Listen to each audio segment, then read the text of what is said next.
എടപ്പാൾ ഗ്രാമപഞ്ചായത്ത് മാലിന്യമുക്ത നവകേരളം പദ്ധതി മൂന്നാം ഘട്ട ശില്പശാല സംഘടിപ്പിച്ചു. എടപ്പാൾ ഗ്രാമപഞ്ചായത്ത് മാലിന്യമുക്ത നവകേരളം പദ്ധതി മൂന്നാം ഘട്ട ശില്പശാല പഞ്ചായത്ത് കോൺഫറൻസ് ഹാളിൽ നടന്നു.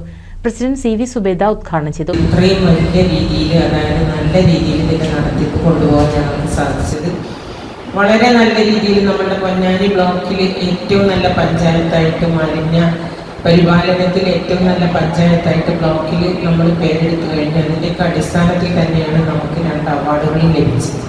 അതിൽ നിങ്ങളുടെ ഓരോരുത്തരുടെയും കയ്യൊപ്പുണ്ട്. കാരണം ഓരോരുത്തരുടെ പ്രവർത്തനങ്ങളും നമ്മുടെ ഈ അവാർഡ് കിട്ടിയതിൽ വളരെ സഹായകമായിട്ടുണ്ട്. എല്ലാവരെയും അഭിനന്ദിക്കുകയാണ്. വൈസ് പ്രസിഡന്റ് കെ പ്രഭാകരൻ അധ്യക്ഷത വഹിച്ചു.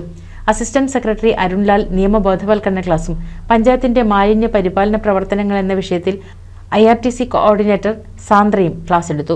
ആരോഗ്യ സ്റ്റാൻഡിംഗ് കമ്മിറ്റി ചെയർപേഴ്സൺ ഷീന മൈലാഞ്ചിപ്പറമ്പിൽ സ്വാഗതവും ഹെൽത്ത് ഇൻസ്പെക്ടർ ശ്രീകാന്ത് നന്ദിയും പറഞ്ഞു. NCV news, Edappal.